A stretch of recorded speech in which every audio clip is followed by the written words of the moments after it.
On est en 2020, en plein milieu de la pandémie du Covid-19, et un studio qui avait déjà fait ses preuves auparavant sort Valorant. Pendant cette période, plein de pays enchaînent les confinements. Nous sommes en guerre. Et à ce moment-là, ce dont les gens ont le plus besoin, c'est d'être ensemble. Alors évidemment, pour le jeu multijoueur qu'est Valorant, c'est du pain béni cette situation. Valorant s'est vraiment développé autour d'un besoin de se retrouver.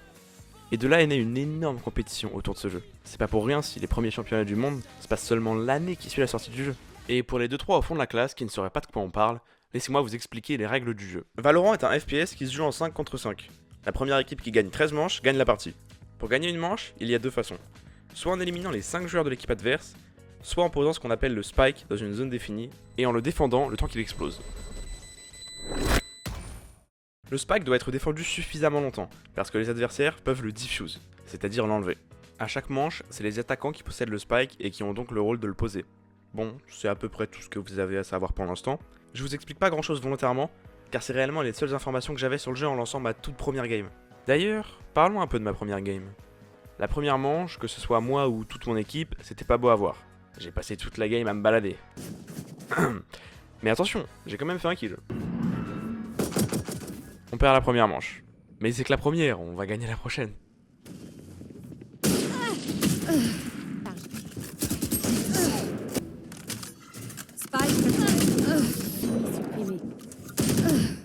Oui, bon, j'ai peut-être parlé un peu trop vite. C'est quand même important pour la suite de souligner que j'ai fait plusieurs kills, mais vous comprendrez plus tard pourquoi ça n'a pas suffi. Et enfin, après 5 manches, on en gagne une. Ensuite, après ça, il va y avoir des victoires et des kills des deux côtés. Fini de rigoler.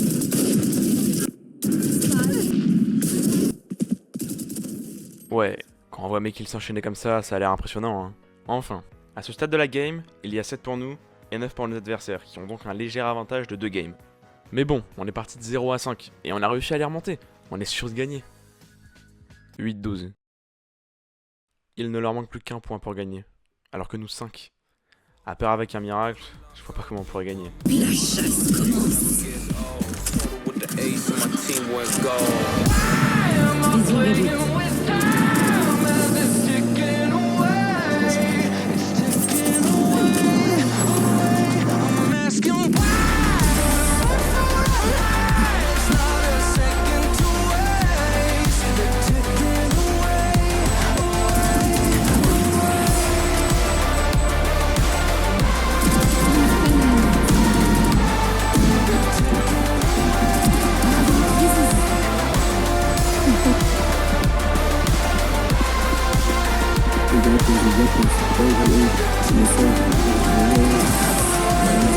Vision réduite. Victoire des attaquants.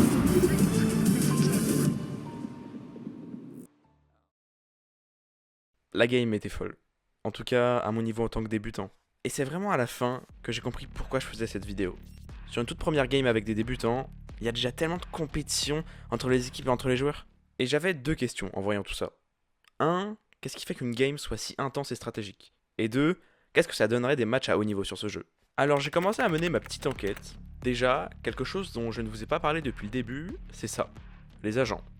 Les agents, c'est des personnages qu'on choisit à chaque début de game. Tous les agents possèdent 4 compétences uniques. On compte 23 agents qui sont répartis dans 4 catégories. 2 catégories plutôt défensives, qui sont les contrôleurs et les sentinelles, et 2 catégories offensives, les duellistes et les initiateurs. Moi j'avais choisi Brimstone, un contrôleur, donc un personnage plutôt défensif, ce que je n'ai au passage absolument pas été. Maintenant, parlons de ce qui va de pair avec les agents. Parce que les agents sont des tireurs, on a besoin d'armes. Un joueur peut porter 3 armes. Un couteau, que chaque joueur possède forcément, une arme de poing, et une troisième arme qui est souvent la plus utilisée, c'est l'arme principale. Ça peut être un pistolet mitrailleur, un fusil à pompe, un fusil, un sniper ou une mitrailleuse. Enfin, passons à ce que je considère comme l'élément fondamental faisant la force de Valorant. Au tout début, je vous ai parlé des règles du jeu, et l'une des premières informations que je vous ai données est que Valorant est un FPS en 5 contre 5, un jeu en équipe. Dans n'importe quel jeu en équipe, vous pouvez être très bon tout seul, ça ne suffira pas. Il faut une vraie coordination, une cohésion et une force d'équipe pour pouvoir gagner. Et c'est encore plus vrai pour Valorant. Tenez, regardons ma game pour comprendre l'importance de l'équipe. Ce qui est intéressant avec ma game, c'est que j'ai joué avec des gens que je ne connaissais pas et avec qui je ne parlais pas. Bon, c'est vrai que ça limite un peu la cohésion d'équipe, donc je n'ai pas vraiment pu découvrir directement cet aspect du jeu. Et les conséquences de jouer avec des gens que vous ne connaissez pas, c'est qu'il faut apprendre à jouer ensemble. Alors au début, ça va être compliqué. On enchaîne les défaites, on perd 5 manches sans en gagner aucune, mais pour autant, on s'habitue à jouer les uns avec les autres, et la 6ème manche, on la gagne enfin. Comment? En jouant vraiment en équipe. Parce qu'on ne peut pas se parler et se donner des infos, un de mes coéquipiers et moi restons ensemble. Bon, on se fait détruire, mais l'équipe gagne quand même cette manche. Ensuite, on ne nous arrête plus. Même si les adversaires gagnent des manches, elles sont très peu nombreuses par rapport à nous. Mais notre élan va être stoppé net à partir de 7 pour nous et 9 pour eux. Comme vous l'avez vu tout à l'heure, ils vont arriver à 12 et nous seulement à 8. Alors je me suis demandé pourquoi. Et j'ai très vite compris que c'est tout simplement parce que nos adversaires sont eux aussi une équipe. Et que eux aussi, à force de perdre des manches, ils ont dû trouver une autre manière de jouer pour gagner. Et tout ça en équipe. Mais on ne s'est pas laissé faire. On s'est retroussé les manches et on a appris de nos erreurs. On a trouvé ce qui n'allait pas et on a fait en sorte de mieux jouer. Ensemble, en équipe. Et rien que l'évolution du score témoigne de l'évolution d'une équipe. Si on avait tous joué sans tenir compte de l'équipe, le score et surtout le match auraient été beaucoup plus aléatoires. C'est insensé de faire une vidéo si courte sur ce jeu. Ouais, c'est un peu tard pour faire ce genre de remarques. Mais en même temps, c'est vrai. J'essaye de vous expliquer en seulement quelques minutes pourquoi ce jeu est si compétitif. Alors qu'en vérité, je pourrais passer des heures pour vous expliquer toutes les mécaniques qui font que ce jeu est ce qu'il est. Mais ce n'est pas le but de la vidéo. D'ailleurs, revenons à nos moutons et récapitulons. On a vu que Valorant mélange le système de héros qu'on retrouve dans Overwatch avec un système d'armes à la Counter-Strike, et que l'équipe est l'élément principal de la sauce Valorant. Le point commun de tout ça, c'est que rien n'est neuf. Valorant a été énormément critiqué à sa sortie pour ça. On lui reprochait justement de copier Overwatch et surtout Counter-Strike. Pourtant Riot Games, donc le studio derrière Valorant, a créé League of Legends, l'un des jeux, si ce n'est le jeu, le plus gros sur la scène e-sport. Et ce jeu copie ouvertement un autre, Dota. Valorant n'invente rien. La plupart des mécaniques du jeu sont des mécaniques déjà vues. Pourtant le jeu fonctionne très bien. Parce que Valorant et Riot Games n'inventent rien. Ils réinventent. J'aurais pu finir sur cette phrase digne des plus grandes citations trouvables sur Instagram, mais il y a une question à laquelle je n'ai pas encore répondu. Qu'est-ce que ça donnerait des matchs à haut niveau ?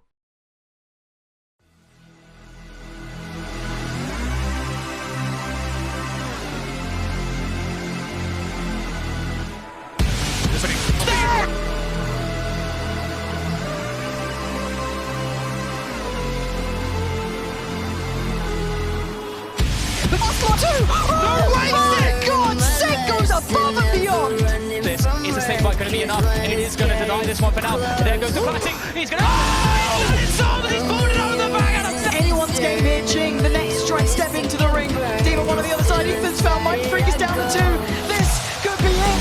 Another chance for Jing. It's all over. EG are your first world champions.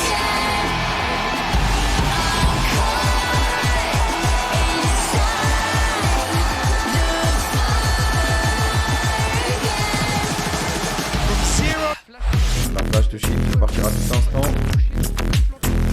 Adil qui va prendre un kill sur Angel. Adil le triplé.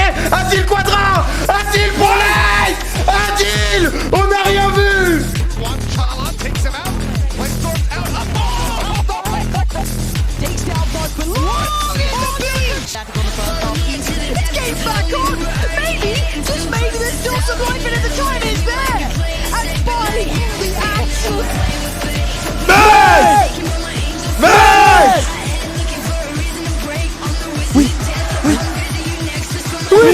Attention le tir, t'as loupé le tir.